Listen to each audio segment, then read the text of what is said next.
जय भोले की हर हर महादेव बम बम भोले। आज मैं आपको सुख सागर 10वें स्कंद का 44वां अध्याय सुना रही हूँ। मुष्टिक अरु चारुण युद्ध कंस राज संहार मात पिता घनश्याम ने दुख सो तीनों तार। श्री सुखदेव जी बोले, हे राजन, इस प्रकार जब निश्चय हो गया तो कृष्ण भगवान चारुण से और बलदेव जी से मुष्टिक से जुट गए। वे पंजों से पंजे, घुटने से घुटने, जांघों से जांघें, पैरों से पैर, सिर से सिर, छाती से छाती अड़ाकर एक दूसरे के जीतने की इच्छा से उखाड़ पछाड़ करने लगे। इस तरह दाव पेच करते करते अपने अपने जोड़ीदार को पकड़कर इधर उधर घुमाने लगे। कभी दूर धकेलते थे, कभी जोर से पटक लेते थे, कभी कभी उठाकर पछाड़ देते थे, कभी छुटकर दूर हट जाते थे।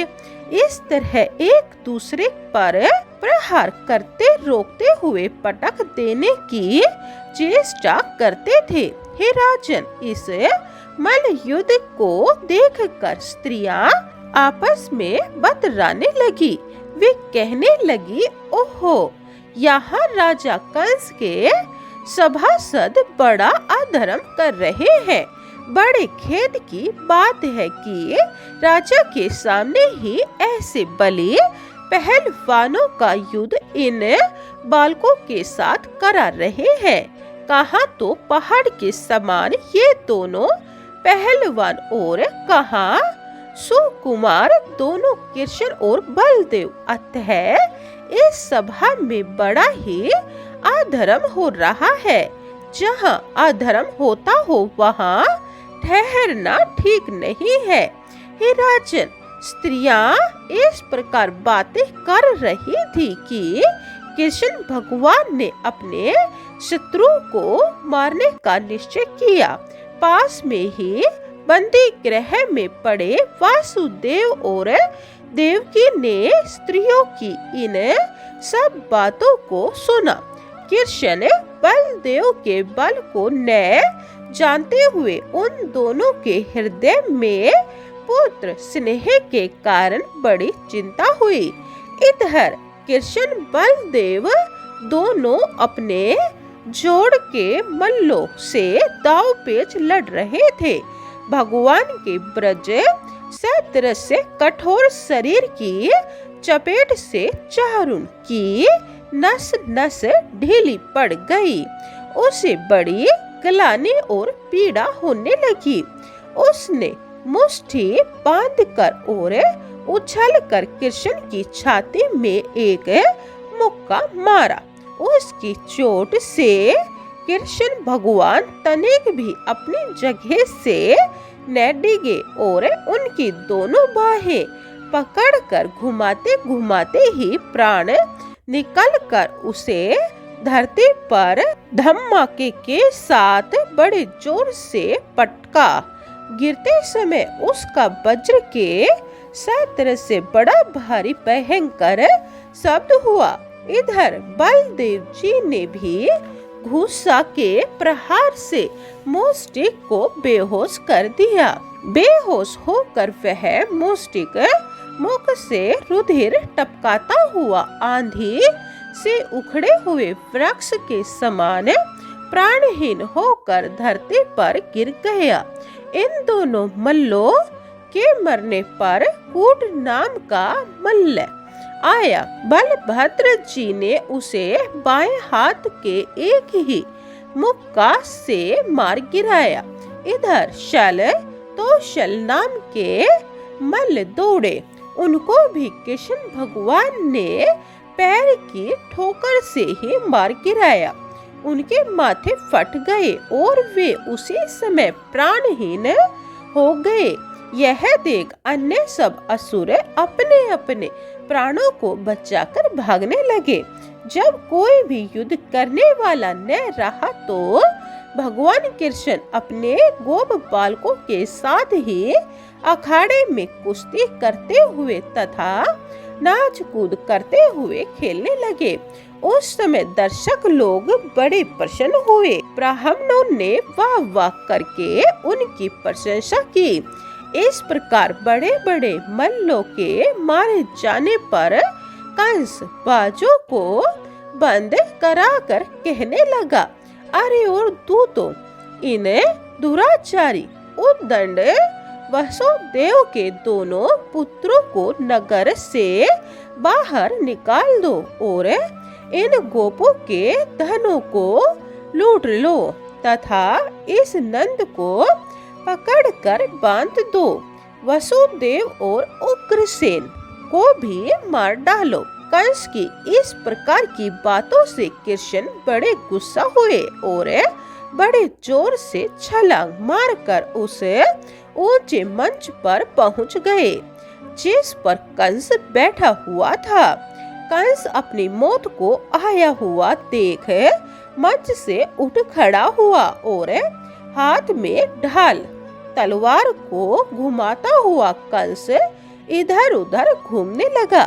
कृष्ण के ऊपर प्रहार करने के लिए पैतरे बदलने लगा।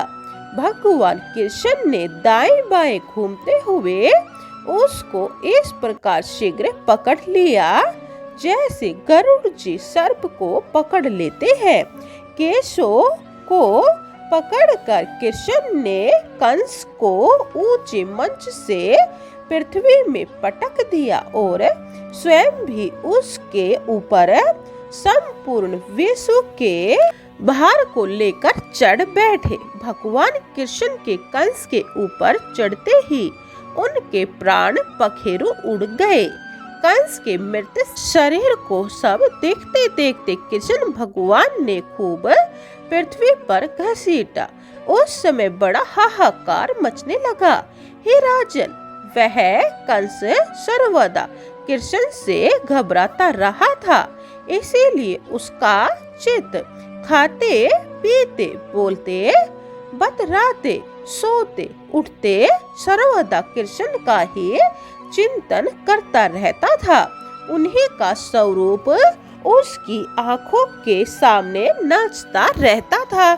अतः मरने पर भी उसको वही दुर्लभ कृष्ण स्वरूप प्राप्त हुआ। हे नृप, उसके मरने के बाद कंक, न्याय, क्रोध आदि उसके 8 भाई गुस्सा होकर भाई के बैर का बदला लेने को कृष्ण और बलदेव के ऊपर झपटे, परंतु अत्यंत वेग से आक्रमण करते हुए उन सबों को बलदेव जी ने हल मूसल की मार से इस तरह मार गिराया जैसे सिंह पशुओं को मार गिराता है। उस समय आकाश में धुंध भी बजने लगी। ब्रह्मा, रुद्र आदि देवता कृष्ण बलदेव के ऊपर पुष्प वर्षा करते हुए स्तुति करने लगे। हे नृप, इसके बाद कंस आदि की रानियां सिर धुनते और छाती पीटती हुई रोती रोती वहां आई। रणभूमि में वीर सैया पर सोते हुए अपने पतियों के मृत शरीरों में लिपट कर करुणा भरे ऊंचे स्वर से विलाप करने लगी। हे नाथ, हे धर्मज्ञ, हे करुणानाथ, हमारे मरने से घर तथा संतान के सहित हम सब मर गई। आपसे अनाथ हुई यह नगरी हमारी ही तरह शोभा नहीं दे रही है। हे कंस, निरपराधी प्राणियों से आपने द्रोह किया था, इसी से और ये ही बुरी दशा हुई है। ये कृष्ण भगवान तो सबके रक्षक है और ये ही प्राणियों के जन्म तथा मृत्यु के कारण है। फिर इनकी अवज्ञा करने वाला कहाँ सुख पा सकता है। हे सुखदेव जी, हे राजन, फिर भगवान कृष्ण ने उन मृतकों का अतिष्ठित कर्म दाह संस्कार कराया। इसके बाद कृष्ण बलदेव माता पिता के पास गए। उनको बंधन से छुड़ाकर उनके चरणों में प्रणाम किया। उस समय वासुदेव देवकी को ज्ञान हो गया कि यह साक्षात जगदीश है। अतः उन्होंने उनसे पुत्र भाव से आलिंगन नहीं किया। पुनः हाथ जोड़कर वे सामने खड़े हो गए।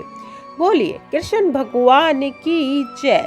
44वां अध्याय समाप्तम। जय भोले की 45वां अध्याय यह आप दूसरी वीडियो में सुने। जय भोले की। हर हर महादेव। बम बम भोले।